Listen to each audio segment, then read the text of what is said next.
I just fell in love with garments. Like part of our weekend was always going down to downtown, the Cooper building, and doing shopping sample sales and really just making sure you don't need to blend. You need to create your own look. We don't have to follow the trends. We want to set the trend for ourselves. We're embracing mocha mousse and all the things like that women who lead to do. Like, you're already a boss. Now let's show up. Right. How Let's we want. show up. Okay. So what are some style myths you love to break? Like, professional means you have to be boring, you have to wear a suit, or only black is polished. What are some of those myths you'd like to break today? What are 3 simple steps that she can take, like right now, this week, to start creating her own mini system? Welcome back to the Elevated Women's Podcast. Today, I'm very excited because we are talking about something every woman in midlife leadership probably feels, but rarely says out loud. How our clothes, our changing bodies, and our visibility at work all collide. And I'm excited because we're also joined by Monique Ross, executive stylist, corporate image consultant, and founder of MDOTROSS Style Studio, a luxury style experience that helps women tap into their highest potential of personal style and confidence. Monique believes style is more than clothing. It's personality, mood, and a form of self-care. And she specializes in creating curated, timeless wardrobes for women on the move. So if you've ever stood in front of your closet before a big meeting thinking, nothing in here looks like the woman I am now, then this is a really good conversation for you. So Monique, thank you so much for joining us. Please share with us, how you got started and what prompted you to start MDOTROSS and help other women. Thank you so much, Ronke, and thank you for the amazing introduction. I'm happy to say I just celebrated 7 years of the MDOTROSS Style Studio, and it is just my passion. I have a background in journalism with a focus in PR, and with that, I always worked with getting founders and designers publicity, working with luxury retailers, and so fashion has always overlapped in my career journey.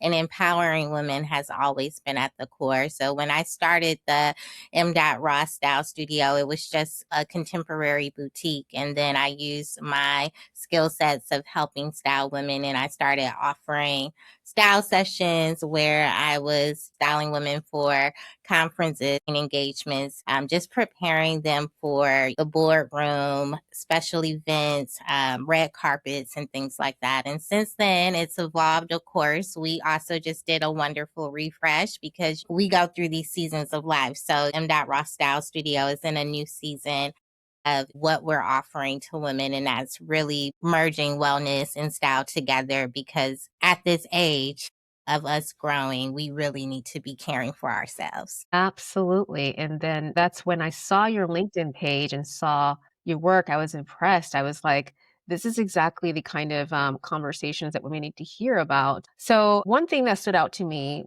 in your description of what you do is you said wardrobe mapping. Your work isn't just styling. Obviously, from what you just said, we know it's not not just styling people. Can you talk about how, when you say wardrobe mapping, what does that mean practically for a woman in leadership specifically? Well, wardrobe mapping is really our process of how we guide our clients through their styling session and how they work with us. And it's really a 5-step approach that we take. So it's really that onboarding process that really leads us into, it's not a quick fix. It's first, let's do the assessment. Let's see where you are. Why do you feel like you need help? And sometimes women don't feel like they need help, but there are gaps there. So we go through this assessment, we build this relationship, we uncover the things that have changed and where they want to take their style and image, or even define or redefine what that is. And then it's what's missing. So that gap analysis is the second piece. And then after we've done that, like gap analysis assessment, we can get into the third piece, which is really like that personal style curation. Like, let's build out what your wardrobe needs to look like. And then we do tailored recommendations. And it's a process. So you can do that seasonally, you can do that twice a year. And then we really plan in that fifth the step of long term planning. So, what does that look like for you? Because building a wardrobe that serves you isn't something that you can do in one session, it's something that you want to continue to do seasonally or twice a year, or once a year, but just having that plan really helps you align with how you're showing up for yourself. That's amazing. And it's almost like what we do with our clients. Basically, you talked about gap analysis and trying to figure out what is the root of where are you trying to go? And that's kind of how we start with our clients as well, an assessment, right? So it's less about let's just quickly shop and figure out what you're going to wear. It's about long term of how you want to show up, right? In boardrooms and speaking engagements and things like that. That is amazing. It's just So like your career strategy, it's your yeah, style strategy. that is amazing. I mean, what are a few signs a woman's wardrobe is out of alignment with who she is and where she's trying to go? I think what I see the most with women who lead is like we're busy. I mean, all of us, right? We have so many balls in the air, and so we're busy. But some of the few signs is how do you feel when you put that on? Even though we know we are intelligent, powerful in our fields, we're doing the things. But the number one thing is sometimes people see us. They see us first before we go to Yes. speak. So, how you're showing up for yourself matters. And when you put something on and it doesn't make you feel empowered, like it's ill fitting, or you're just like, that's one step. Also, when you haven't taken the time, you're going in and you're looking at something that I left this 10 years ago, but 10 years ago, we could have gone through personal challenges with our health. We also could have gone through having children, and our bodies change. How we feel in different garments have changed, and that's another cue. Or it's just too trendy, or what served you then no longer serves you now, or if you just feel stuck. It's the major thing. You don't feel happy about getting dressed and it always feels like a chore. Those are the main signs. So this, first of all, I love what you just said about what served you then may not necessarily serve you now. And I have this conversation with women who always compare their bodies for when they were in their 20s and they were a size 2 till now. Maybe they're at a larger size and trying to go back to what they were back then. Even with styling, the same thing, right? Maybe the way that you were dressed then isn't what's going to serve you now, especially if you're trying to go into leadership positions where you need to really show up as yourself, but really aligned with that new role, right? So very, very key. And I'm so glad that you mentioned that. Now, switching the gears a little bit into body changes, confidence, and marrying that with style. You describe cultivating personal style as a true form of self care, which is amazing, which feels so important in midlife. So, how do you help that woman that is your client stop fighting her body and start dressing the woman she is today? It really comes with that one on one. And I think in this season, we have also moved our sessions to in person only, just because you're able to really connect a little bit more with how garments feel. And what I encounter with a lot of my women is through weight gain or weight loss. And it's like, okay, I just want to lose that 15 to 20 pounds before. It's really about embracing where you are now. So that's going through different options and proportions of what sections are you most insecure about, because I don't dismiss those things, but I work on making sure we find garments and styles that help you feel confident in disguising that area. And sometimes it could be a belt ad, or it could be how your proportions of something fitted on top and looser on the bottom. Sometimes it's fabrication in the stores that you're shopping at. Quality really does matter. But Mm, more importantly, is what do you want to pop? Because I feel like you hit on this as we transitioned, is that social media plays a big role in how women look at others who may have it. And yeah. also with being a consumer to fashion brands and models and labels, I really try to eliminate that. We're not looking at labels. Yes, we're really conscious in the brands and the fabrications and the designers, but we're looking at things that are drawn to our personality. So if you like bold colors, or if you want your glasses to be your signature statement, or you want your jewelry to be what pops, and you want to, those are the things I'm really digging into with women. Like, do you want this designer bag because someone sees it and it automatically they can recognize it? Or do you want something that really is functional and unique to you? And can we add a scarf? Like, how are we separate? How are you building your signature look? Not what we're not replicating what others. And that's what I really dig into, because I think that is wellness. That is how we build even more confidence within ourselves and just feel so content with like who we are. I love that. So you mentioned great things there. Embracing the body that you're in today. If there is some insecurity with a particular part of your body, that's okay, right? But learning to dress your body for the confidence for where you're trying to show up. And I love what you said about branding and really showing up as your authentic self, whether it's the glasses, whether it's what you're wearing, but not necessarily a brand, but how does it make sure that you are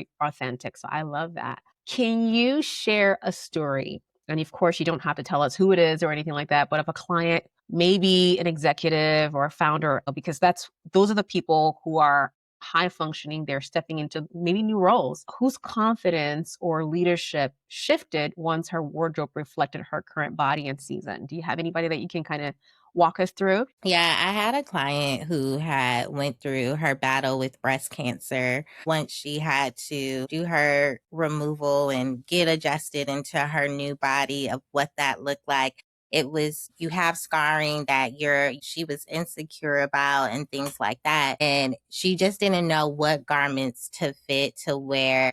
She hid the things she wanted, but she still felt sexy and confident.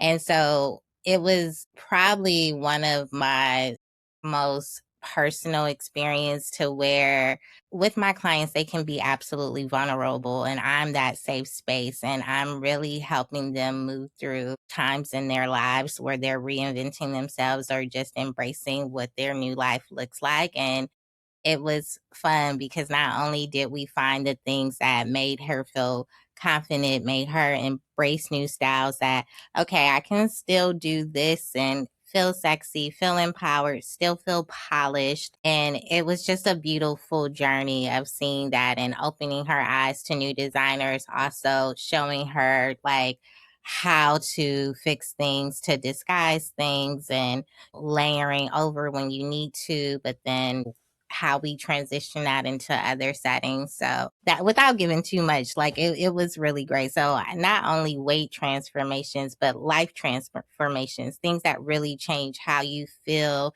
and show up in clothing, really is what I love most about helping clients with. That is such an amazing experience. And the fact that you got to be that person walking her through that part of her journey that's priceless. I thank you for the work that you do. It resonates a lot with what I do because I, of course, see women through this phase of life where they're stuck, whether it's they're trying to eat better, they're not seeing any difference, they want to lose weight, and it can be very emotional. It can really impact women psychological and trying to find ways for them to embrace it and know that it's okay to feel the way you do. Here are little things that we can do to change. Change is not easy, right? Especially if you're battling things like cancer and maybe you have gotten it treated, but you're trying to get your life back. You're trying to feel good. There's a lot of other things that's happening. There's low energy. You're trying to learn to exercise again, to eat for this new life that you're in again. So there's a lot of other external things that are happening. It's not just, hey, I'm going to dress for work, or here, I'm going to go exercise. So it's really great to have your perspective on the outside of how women can feel better. So thank you for that. So you grew up in LA and talk I about did. style as self-expression. How does that background show up in the way you dress women for corporate and leadership spaces? You know what? I growing up in LA, it's a city where everyone kind of does their own thing. Like I never felt boxed into following a trend. And I grew up with my mom and my sister are really my fashion inspiration. So I'm the baby. My sister is 7 years older than me, but my mom just was fly, like, and effortlessly. Like my mom is actually from Detroit. And so we moved here when I was 5, and it really, she could just grab a Coach bag, a white poplin, some jeans, her boots. And so that really was my foundation of like, you always don't need to be the boldest. You can just be classic in your own skin. And I just fell in love with garments. Like part of our weekend was always going down to downtown, the Cooper building, and doing shopping sample sales and really just making sure I wasn't. And then my sister was like, you don't need to dress like ever. Like she would get me ready for my dances. And she's like, I was like, all the girls are going to these stores. She's like, okay, so we need to go to other stores because you don't need to blend. You need to create your own look. And so that is really what kind of like, I'm just really myself. Like I'm a neutral girly and I'm okay with that. And I learned how to put my own spin on it. I'm big on effortless. And that's how I lead with I lead with women who I work with. Like, we don't have to follow the trends. We want to set the trend for ourselves. And no matter, but if you want to embrace color, we can do that in a tasteful way as well. So the biggest piece I do is my intake form is really about getting to know you, your interests, your colors, what you like. So we're building this relationship. I don't look at it like what's on runway, what just dropped. Like, yes, those things are important, like colors. I want to know what colors you like. I don't want to know like if you want to follow the color of the year. Now we have the colors of the year, and if we're embracing mocha mousse and all the things like that, but let me get to know you. And then we'll use all the outside factors of what's going on to build this curated wardrobe. So LA we're all pretty, not all of us, but we all kind of go to our own beat. And that's what I encourage my women who lead to do. Like, you're already a boss. Now let's show up Right. how we Let's show want. up. Okay. I just love that because I would say for myself, it's been just over the years. I know I've definitely transformed. I don't even know if that's the word to use because I was someone that, and I still think I'm very simple in the way I dress. I don't put a lot of work into it. But now, over the last few years, I've been like, why not? Why not wear red? I used to wear just very simple, neutral colors. It was safe. But then, if you don't know my history, I was heavier as well. So, shedding over 60 pounds and being able to wear the clothes that I wasn't able to wear before, I think probably brought that out more too. So, I started wearing bolder colors, bolder lipsticks, just not playing it safe and just while being myself and not necessarily joining the trend of, well, this is what's hot right now, but this is how I feel confident. So I can definitely relate with just making sure that whatever you're doing, you're showing up as your authentic self, especially in spaces in leadership where sometimes, especially as women, even being in the boardroom and maybe you're the only woman, but whatever it'll take for you to feel like, yes, I am that girl. I am that woman, and I will be listened to. I will be taken seriously. And yes, styling and wearing clothes that fit your body the way you want to can really, really go a long way. So, I love yeah, go ahead. I love that you use the red clothing because my red lip has become my signature. Like that is my pop. Like you may see me neutral, and I used to not think I could wear a red lip, and I used to shy away from it because I'm Me like, too. am I drawing too much attention to myself? That part. And I'm like, but I loved it, and I'm like, okay, put it on. And I get so many compliments. It makes me feel so empowered. it's my like icing on the cake for my lips. So finding your pop and really embracing it is it. I'm growing with the women I help. Like I too go through changes. I'm in perimenopause right now. Like I know. And so that's what also makes the relationships with my clients so much important because I'm like, we're doing this together. Like Right. That's right. That's how I feel with my clients too. Is like, listen, I hear you. I'm going through the same thing with you. Don't feel like you're in it by yourself. And I used to wear these really bright purple glasses. I love them, but I just recently lost them. But even wearing that, it's not something that I would normally do.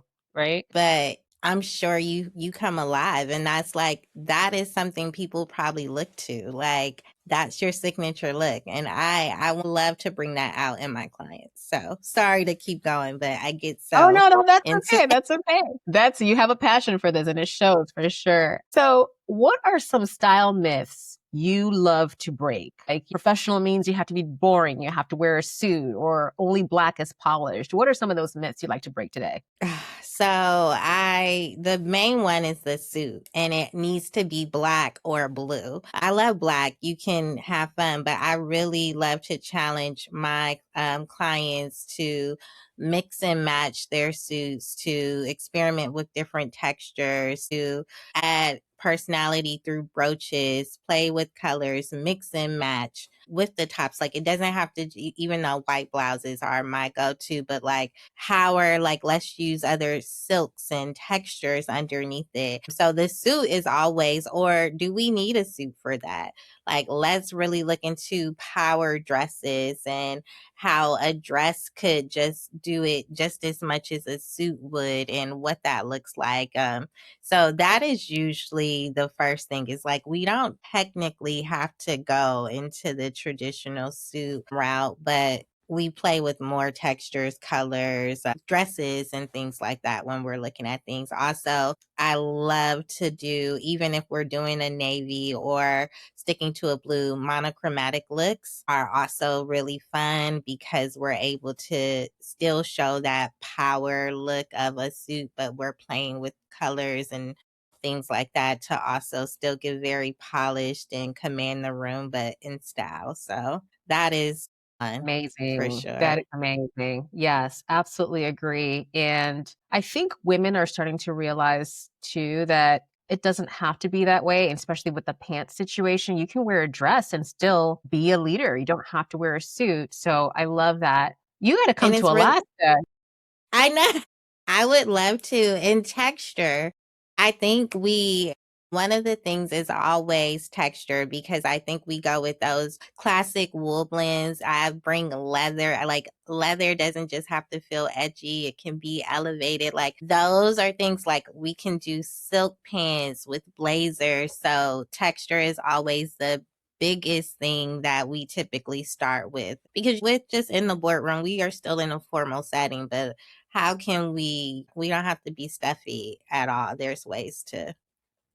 Love that. You don't have to be stuffy. That's awesome. One thing I love about what you're describing about your studio is that it's not, again, it's not just focused on just styling.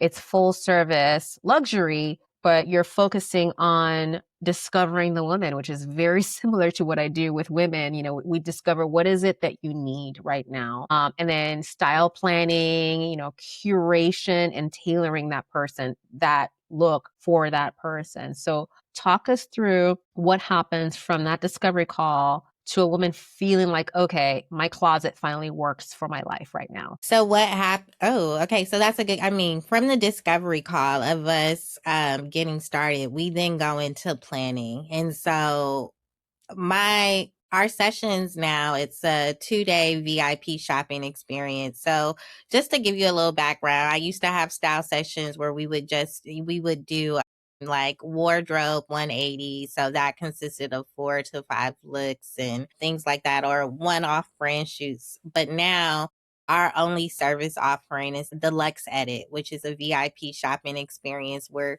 you come to LA, you it's like a staycation, so but in LA, like so you're traveling, you book a nice hotel.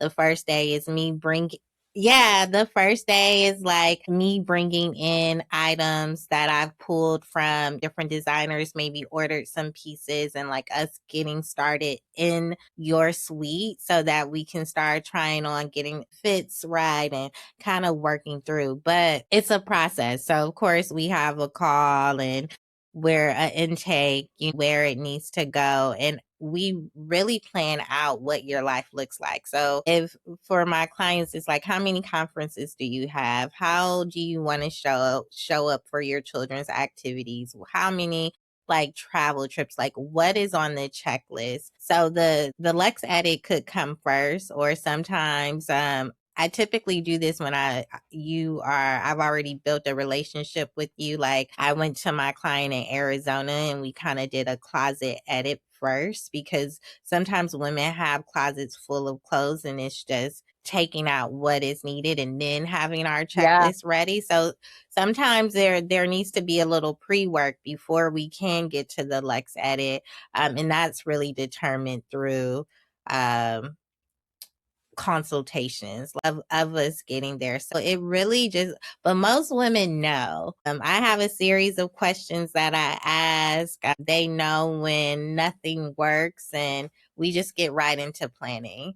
And that the Lex edit allows you to do that. The biggest thing, and I'm sure you experience this with your clients, is time. Yeah. And so Yeah. what the Lex edit offers is that piece of wellness of you taking a break from all of the things you do and spending 2 to 3 days on reinventing your wardrobe, so that the pain of not knowing what you're going to wear here, there is eliminated, because you've knocked that out and now you're set up for the rest of your year.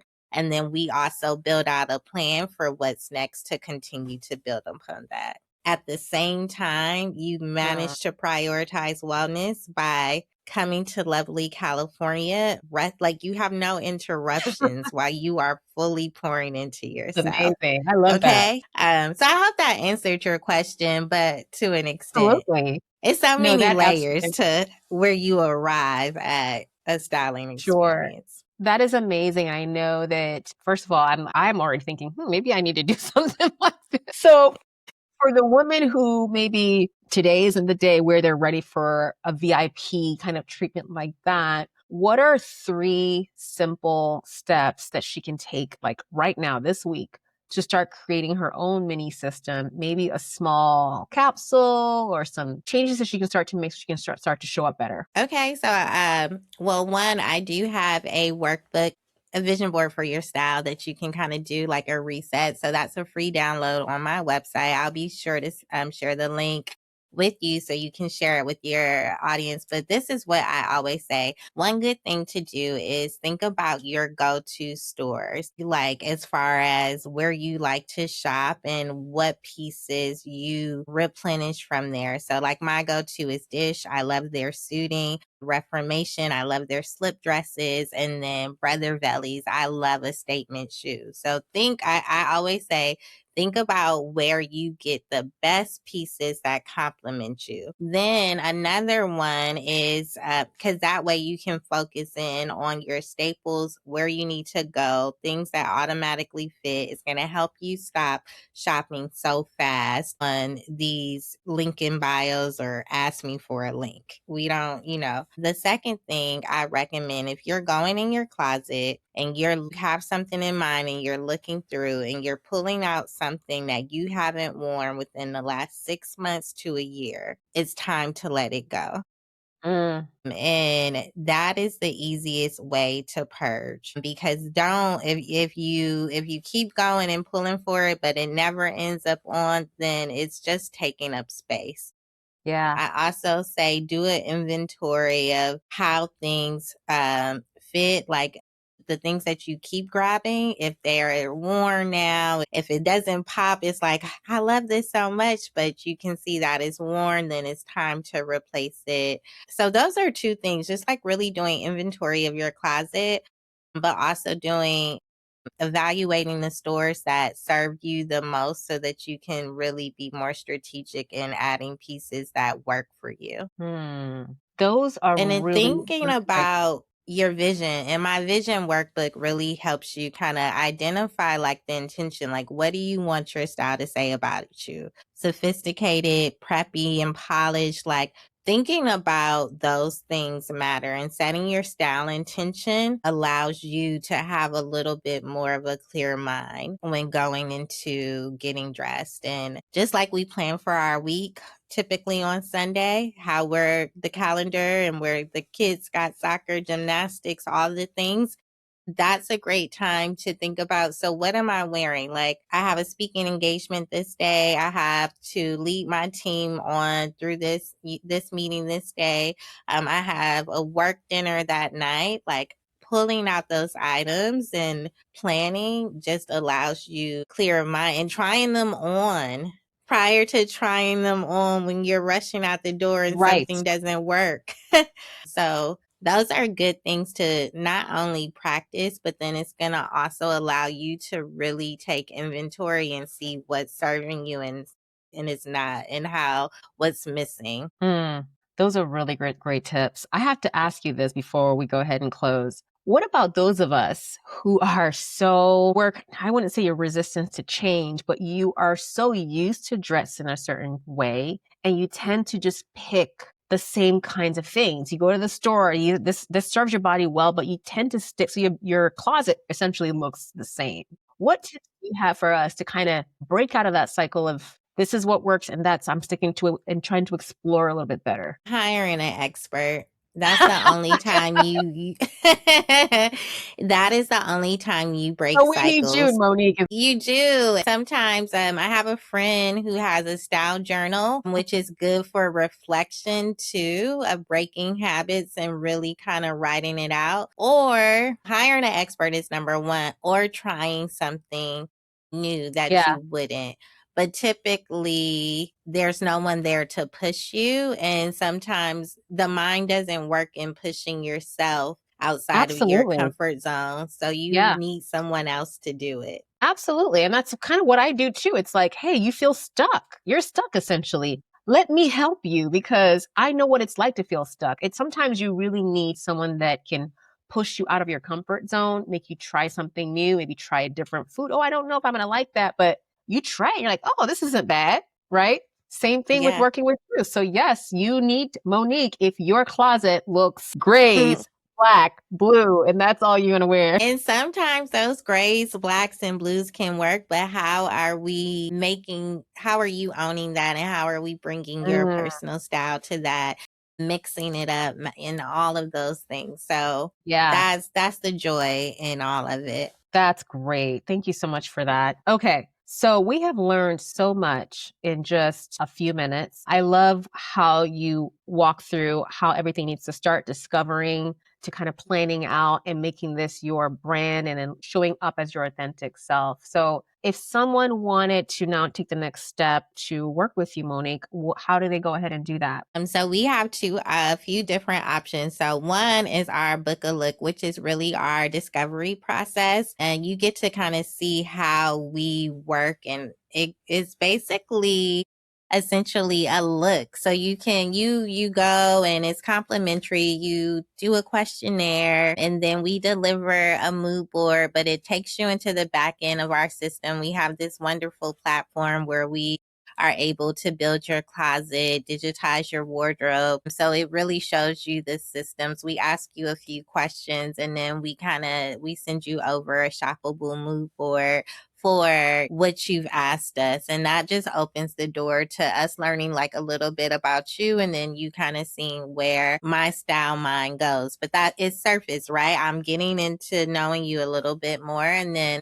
we have natural correspondence from there. Also, the Lex Edit, which on our website, you can read through what the offerings are. And then if it's something that you're really interested in, we encourage you to apply. It's an application just because, like I said, we're not surface. It's really about building relationships, getting to know you, where you are in life and so it makes sure you have truly thought about how I want to rebuild my wardrobe and find my personal style. And so you apply, through questions, and then we connect from there. Awesome. Thank you But so much. that book a look, Lux Edit, and then of course emailing me and reaching out if you want to chat further. Perfect. Well, I might be reaching out to you real soon here. I would love to. I would also love to come to Alaska. So You got to make that's me on go my out list of here. travel. So I made it to Iceland. I need to make it to Alaska. My daughter You have wants to to come see out the here. Northern Lights. Yeah. Oh, awesome. Thank you so much, Monique. Monique is of MDOTROSS. If you're listening to this and this conversation spoke to you as a midlife woman navigating body changes, maybe bigger leadership positions, or you know someone else that's maybe having this kind of change, share it with them and let it be your permission slip to show up fully and dress like the woman you already are. Until next time, thank you so much for joining us today. Stay elevated. Thank you for tuning in to the Elevated Women's Podcast. If today's episode resonates with you, don't keep it to yourself. Share it with a friend who needs this conversation too. And if you're ready to stop guessing and start thriving, head over to our website. It's listed in the show notes to learn more about our Elevated Women's coaching program. That's where we take these conversations deeper and create a more personalized plan for your hormones, your weight, energy, and more. Check out our show notes. I've linked free tools and cheat sheets to help you get started right away. For more daily tips and inspiration, come hang out with me on Instagram at The Elevated Woman Coach. And don't forget to subscribe to my YouTube channel, Thriving Over 40 with Dr. Akindipe. Until next time, stay elevated.